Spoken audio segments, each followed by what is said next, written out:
Assalamualaikum warahmatullahi wabarakatuh. Waalaikumsalam. Tabi pun, Kiai Atu, selamat datang di podcast Bea Cukai Lampung, di mana kita akan ngobrol-ngobrol terkait informasi seputar kepabeanan dan cukai.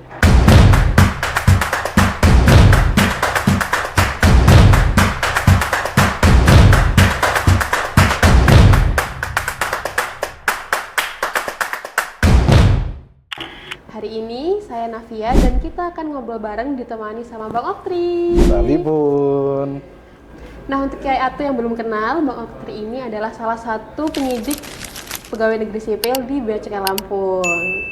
Siap. Bang Oktri, apa kabarnya hari ini? Makin baik. Gimana, Vi? Kita ngobrol apa hari ini, Vi? Jadi sebenarnya hari ini saya mau ngajak Bang Oktri ngobrol-ngobrol soal salah satu topik yang udah ramai dibahas sih sebenarnya Apa Bang tuh? di internet. Jadi kalau misal kita tuh ngelihat komentar di akun Bea Cukai itu pasti ada aja gitu orang yang mengadu terkait dengan modus-modus penipuan yang mengatasnamakan Bea Cukai. Siap, oke. Nah, jadi sebenarnya penipuan mengatasnamakan Bea Cukai itu apa sih, Bang? Siap. Gini, Vi. Sebelumnya kita ulas dikit ya. Penipuan itu secara umum atau secara awam kan kita bisa bilang itu pembohongan atau penggelabuan. Kalau bahasa trennya namanya hoax. Nah, kalau secara resmi itu ada di pasal 378 KUHP lama atau di 492 Undang-Undang Nomor 1 2023 yang akan berlaku itu tahun 2026 besok. Nah, di situ disebutin setiap orang yang dengan maksud menguntungkan diri sendiri atau orang lain secara melawan hukum dengan memakai nama palsu atau kedudukan palsu, menggunakan tipu muslihat atau rangkaian kata bohong, menggerakkan orang supaya menyerahkan suatu barang kepadanya, memberi hutang, membuat pengakuan utang, atau menghapus piutang, itu dipidana karena penipuan. Nah, pidana penjaranya itu nggak main-main, bisa sampai paling lama 4 tahun. 4 tahun ya maksimal. Iya, betul. Nah, penipuan di mengatasnamakan Bea Cukai itu hampir sama dengan penipuan mengatasnamakan hal lainnya seperti perorangan, perusahaan atau institusi atau organisasi lainnya. Kalau misalnya Nevia pernah dengar ada penipuan yang tiba-tiba keluarga ditelepon ada anggota keluarganya mengalami kecelakaan, terus dia diminta memberikan uang, mentransfer agar keluarganya ditangani di rumah sakit. Atau ada juga keluarga yang ditelepon bahwa anaknya terlibat narkoba atau ditangkap polisi menggunakan narkoba, lalu dia diminta membayar sejumlah uang. Nah, itu hampir sama, mengatasnamakan penipuan mengatasnamakan Bea Cukai pasti itu terkait dengan tugas dan fungsi wewenang Bea Cukai. Nah, jadi memang betul kalau misal masyarakat kita ini harus kritis ya berarti ya, Bang ya? Ya, betul. Masyarakat kita ini harus kritis dan bertanggung jawab terhadap literasi hukum dan digital. Jadi kalau minat masyarakat di Indonesia ini kan lagi tinggi-tingginya nih terhadap belanja online. Nah, di situ masyarakat harus paham atas prosedur dan kebijakan atau hukum yang berlaku. Jadi masyarakat juga harus tahu tugas dan fungsi dan wewenang Bea Cukai.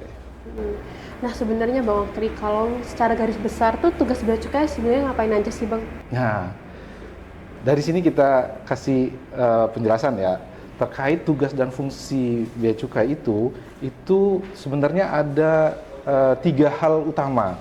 Yang pertama tentang ekspor, yang kedua impor, yang ketiga tentang cukai. Nah, kita pahami kalau ekspor itu pasti kegiatan mengeluarkan barang dari Indonesia ke luar Indonesia atau bahasa Bea Cukainya dari daerah pabean ke luar daerah pabean. Nah, yang kedua adalah impor. Impor adalah kegiatan memasukkan barang dari luar Indonesia ke dalam Indonesia atau dari luar daerah pabean ke dalam daerah pabean.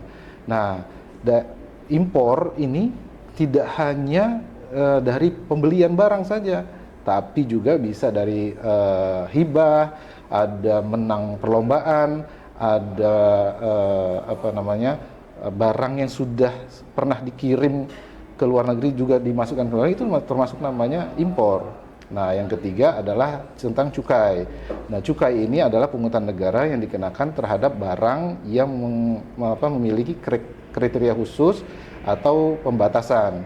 Nah, cukai di Indonesia ini dikenakan pada 3 barang, yaitu pada hasil tembakau, yang kedua etil alkohol, dan yang ketiga kepada minuman mengandung etil alkohol.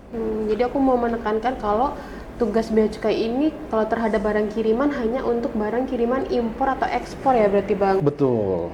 Kalau antar pulau berarti dia tidak termasuk ke dalam wewenang bea cukai berarti ya Bang? Ya, itu yang harus dipahami. Wewenang bea cukai terhadap barang impor adalah barang yang dari luar negeri ke dalam negeri. Jadi kalau dia antar pulau atau antar provinsi itu tidak termasuk kewenangan bea cukai. Tetapi kalau barang cukai termasuk semuanya, bisa antar pulau, bisa antar provinsi, gitu Vi. Nah, balik lagi nih Bang ke modus penipuan mengatasnamakan bea cukai. Sebenarnya modus yang paling sering dipakai itu modus yang seperti apa sih Bang? Nah, modus penipuan mengatasnamakan bea cukai itu umumnya yang berkaitan dengan barang kiriman impor yang pastinya menjadi wewenang bea cukai. Bea cukai karena berwenang atas barang impor ini kan dari luar negeri, tidak dari dalam negeri. Nah, bea cukai ini berwenang melakukan pemeriksaan dan penahanan. Nah, biasanya modus penipuannya itu yang paling banyak dilaporkan dan terus kita menerima banyak pengaduan itu ada 3 modus utama. Yang pertama modus dari online shop, yang kedua itu dari lelang palsu, yang ketiga itu modus romansa. Nah, kita ulas satu-satu ya. Boleh. Yang pertama modus online shop. Modus online shop itu pertama dia menyasar pada orang-orang yang berbelanja online.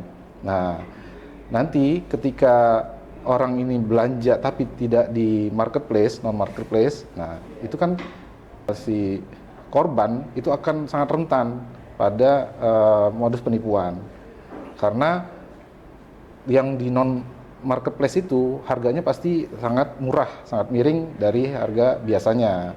Nah, ketika orang ini sudah belanja, si calon korban ini belanja, terus si penipu akan mengirimkan resi palsu. Padahal kalau barang kiriman itu bisa di-tracing melalui di web www.beacukai.go.id/barang kiriman. Nah, kalau resinya palsu pasti sudah nggak bisa bisa di-tracking di situ, pasti nggak akan muncul. Kalau bisa di-tracking pasti dia akan muncul posisi barang di mana, besaran pajak atau biaya masuk yang harus dibayar itu berapa. Nah, di situ jelas ada di situ. Nah, yang kedua itu modus lelang palsu. Itu banyak orang mendapatkan informasi itu bahwa Bea Cukai mengadakan lelang barang-barang hasil sitaan Bea Cukai. Harganya sangat jauh dari harga pasar, jauh, pasti harga miring. Nah, itu kan orang akan tergiur ikuti lelang. Padahal lelang di Indonesia itu bisa kita pantau itu cuma di satu website, itu ada di website lelang.go.id. Terus yang ketiga adalah modus romansa atau bahasa kerennya modus asmara. Nah, modus asmara ini agak unik karena biasanya menyasar ke wanita yang sudah berumur ya, yang masih jomblo. Nah, itu biasanya mendapatkan permintaan pertemanan dulu awalnya. Pertemanan dari orang yang nggak dikenal dari luar negeri sana. Memang dia awalnya modusnya nggak langsung sehari atau 2 hari, tapi bisa berbulan atau setahun. Nah, sudah menjalin hubungan, terus dia bilang udah jadi kekasih, terus dia bilang saya akan ngirim kamu hadiah atau kirim uang atau kirim oleh-oleh, mau tas atau pokoknya yang disukai inilah ya perempuan ya. Nah, pasti di situ sudah tergiur ketika sudah dikirim, ternyata dia bilang barangnya tertahan di bea cukai. Nah, terus dia minta kekasihnya untuk bantu mengirimkan sejumlah uang bahwa barangnya tertahan di bea cukai. Jadi dia minta ditebus di bea cukai. Nah, Selanjutnya ada juga modus diplomatik. Jadi ada orang juga yang membawa uang lebih banyak juga, itu ngaku ditahan di bea cukai melebihi dari batasan yang harus bisa dibawa ke Indonesia. Nanti dia menghubungi saudaranya atau temannya itu, terus minta dibantu agar dia bisa menebus agar uang itu bisa dicairkan. Seperti itu, Vi. Jadi cukup banyak ya Bang modus penipuan yang digunakan oleh pelaku untuk mengelabui calon korbannya. Iya, betul, Vi. Itu. Nah, kalau proses dari awal calon korban itu mulai tertipu sampai dengan transfer uang itu seperti apa sih Bang sebenarnya? Nah, oke, Vi, kita bahas ya. Yang pertama, kalau barang kiriman yang dikirim penipu itu pasti cirinya pasti tidak bisa di-tracking. Padahal kalau barang itu benar-benar dikirim, dia mengirimkan resmi resi barang kiriman, itu resinya bisa di-tracking, itu di www.beacukai.go.id/barang kiriman. Nah, tapi kalau dia resinya palsu, sudah pasti nggak bisa muncul tuh. Nah, atau juga bisa di aplikasi mobile Bea Cukai. Nah, yang kedua, barang tertahan di Bea Cukai. Nah, si penipu akan menelpon si calon korban nih, menggunakan identitas palsu, bahkan dia menggunakan tanda atau identitas pegawai bea cukai ya, yang dia gunakan. Lalu dia menelpon menggunakan handphone pribadi, nomor pribadi, terus dia menyampaikan dengan barang kita tertahan, tapi bukan surat resmi. Padahal kalau barang itu tertahan di Bea Cukai, itu ada bukti resminya dari kantor Bea Cukai, namanya surat bukti penindakan. Nah, terus yang selanjutnya lagi ada nilai tebusan yang nggak masuk akal. Mulai dari nilainya itu 5 juta, 10 juta, 15 juta, pokoknya yang ganjil-ganjil gitu ya. Nah, seperti itu sudah pasti modus penipuannya. Terus lagi di surat tagihannya tadi itu tidak bisa dikonfirmasi, padahal kalau tagihan resmi dari Bea Cukai itu dalam bentuk billing resmi. Nah, itu juga disetorkan ke rekening negara, bukan rekening pribadi. Terus juga masyarakat juga itu sebenarnya bisa menghitung sendiri kalau besaran biaya masuk atau pajak dalam rangka impornya tadi barang tersebut itu bisa dihitung lewat aplikasi mobil Bea Cukai. Terus yang ketiga, penipu itu pasti mengintimidasi, menakut-nakuti bahwa si penerima barang itu akan menerima barang ilegal. Nah, nanti akan ditakut-takutin secara psikologis karena takut dia akan mentransfer uang ke si penipu gitu. Nah, kalau nih Bang, udah ada masyarakat yang terkena modus penipuan mengatasnamakan Bea Cukai, kira-kira apa aja sih Bang yang harus dilakukan oleh masyarakat itu? Nah, itu pertama harus cari informasi sebanyak-banyaknya. Pertama adalah misalkan pelaku itu mengaku pegawai Bea Cukai atau petugas Bea Cukai. Nah, itu bisa dikonfirmasi nama dan NIP-nya si pelaku apakah benar itu pegawai Bea Cukai. Itu ke customer service Bea Cukai, itu di Bravo Bea Cukai di 1500225, atau juga ada layanan bisa chat WA, email atau telepon langsung. Terus yang kedua, tanyakan kepada pelaku nomor resi pengiriman barangnya. Kalau yang dikirim itu dengan resi yang resmi, pasti bisa dilacak, bisa di-tracking di www.beacukai.go.id/barang kiriman atau melalui aplikasi mobile Bea Cukai. Terus kalau jika tidak, misalnya kan kadang namanya online ya, terkadang misalnya tidak ditemukan, itu ada dua kemungkinan tuh.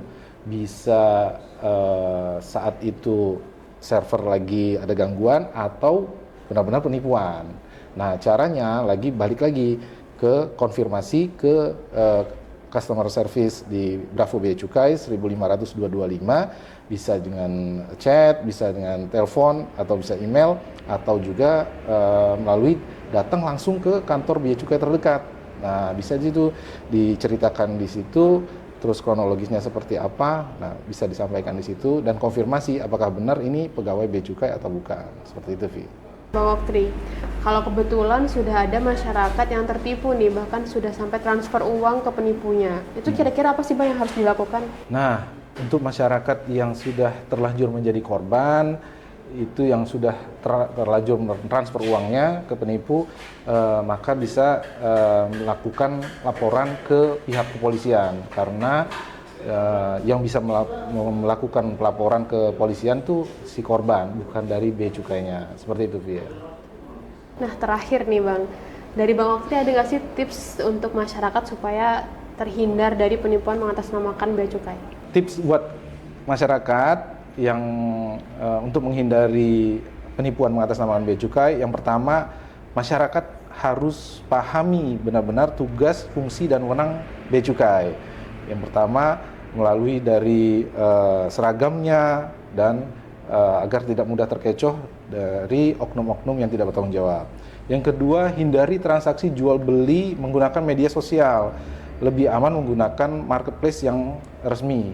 Yang ketiga, jangan mau menerima barang dari orang yang tidak dikenal atau baru dikenal dari media sosial. Mungkin itu, Vi. Jadi kita harus selalu waspada agar kita bisa mengenali modusnya, jadi terhindar dari penipuannya. Betul, jadi balik lagi kalau sebagai masyarakat harus banyak pertama mencari tahu dan yang kedua kritis ya Bang ya? Siap, betul. Oke, makasih banyak Bang Oktri sudah sedia untuk ngobrol-ngobrol hari ini. Sama-sama, Sofia. Semoga nggak kapok ya kalau kita undang ke sini lagi. Kiai Atu, mudah-mudahan obrolan dan juga informasi tadi bisa membuat Kiai Atu lebih waspada terhadap modus penipuan mengatasnamakan Bea Cukai. Kenali modusnya, hindari penipuannya. Nah, jika Kiai Atu ada pertanyaan terkait kepabeanan dan cukai, Kiai Atu bisa menghubungi Bravo Bea Cukai di nomor 1500225 atau WhatsApp Bea Cukai Lampung di 0821 8308 9999. Kiai Atu bisa juga DM ke Instagram Bea Cukai Lampung di @beacukailampung. Terima kasih.